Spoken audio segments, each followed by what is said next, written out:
కన్నీరు ఎలా పెట్టుకోవాలి అని అభ్యాసాలు చేసుకునే వాళ్ళం.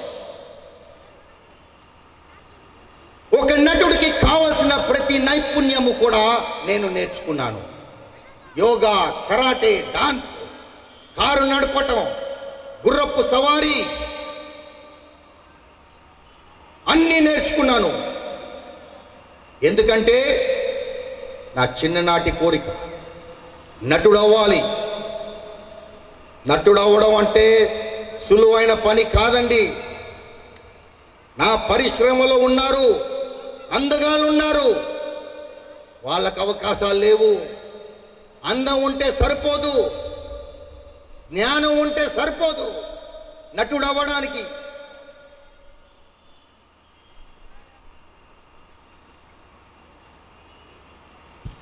అయితే నా మొట్టమొదటి సినిమా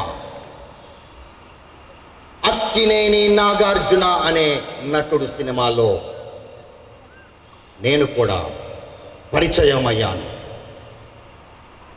ఆ సినిమా పేరు విక్రమ్.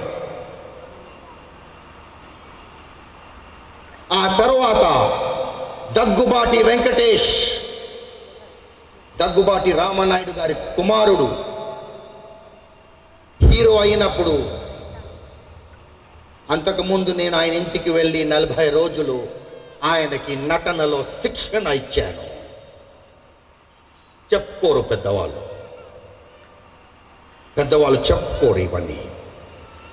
ఎందుకంటే ఆ యేసు కృప మూలంగా నేను ఆ 2 సంవత్సరాల కోర్సులో గోల్డ్ మెడలిస్ట్ని.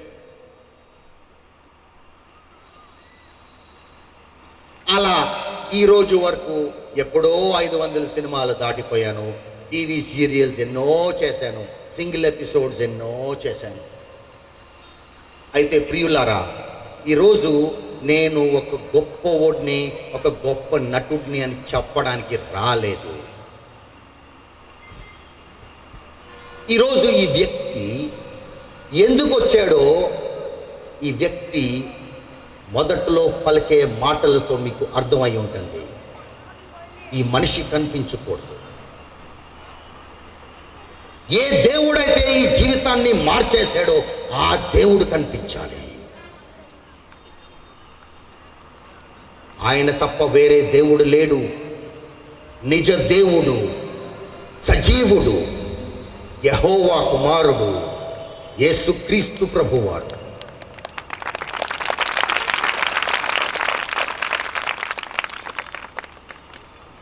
సరే, నటుడయ్యాను, పేరు సంపాదించుకున్నాను, డబ్బు సంపాదించుకున్నాను. నా నెల ఖర్చు 1,50,000. 2 కార్లు, ఇంటి అద్దులే ఇంటి కిరాయిలే ఒక 70,000 కట్టేవాడిని. అలా బ్రతికేవాడిని నేను కూడా లోకం అనుకున్నట్టే అనుకున్నా. డబ్బులో బలం ఉంది, పేరున్నవాడు ఏమైనా చేయగలడు. అది ఈ లోకంలో కాస్త నిజమే, కాస్త. కానీ డబ్బుతో ఒకటి మాత్రం మనం ఎట్టి పరిస్థితుల్లో కొనలేము. డబ్బుతో మీరు బహుశా పోలీస్ స్టేషన్లో మీ డబ్బు పలుకుతోంది, రాజకీయ నాయకుల మధ్యలో మీ డబ్బు పలుకుతోంది, స్నేహితులతో మీ డబ్బు పలుకుతోంది. కానీ ఒక విషయంలో మటుకు డబ్బు పనికి రాదు. ఆ పరిస్థితిలో నేనున్నానప్పుడు. అయితే డబ్బు కొనలేనిది ఏమిటి? మనశ్శాంతి. ఇక్కడ కూర్చుంటున్న వాళ్ళు ఎంతమంది చేతులు ఎత్తి ధనవంతుడికి మనశ్శాంతి ఉంటుంది అని అనగలరు?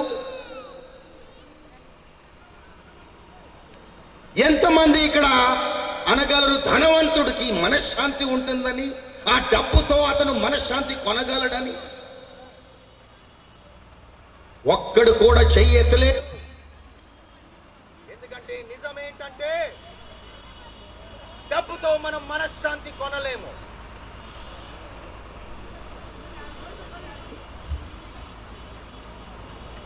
సరే, నేను ఫిల్మ్ ఇన్స్టిట్యూట్ లో ఉన్నప్పుడు మైక్ లేకుండా ఎలా మాట్లాడాలో అభ్యాసాలు చేశా. నీకు వినిపిస్తుందా? నీకు వినిపిస్తుందా నా మాటలు మైక్ లేకుండా? కరెంట్ వచ్చే వరకు నేను మైక్ లేకుండా మాట్లాడతాను. సరేనా? సరేనా? సరేనా? గుడ్. ఈ పాస్టర్లు హల్లెలూయా అనమంటే ఒక్కడనడు, ఆమేన్ అనమంటే ఒక్కడనడు.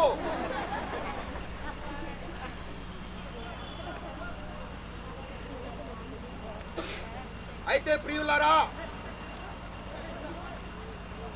నేనేమనుకున్నానంటే డబ్బు ఉంటే చాలు, పేరు సంపాదించుకుంటే చాలు అనుకున్నా. లేదండి,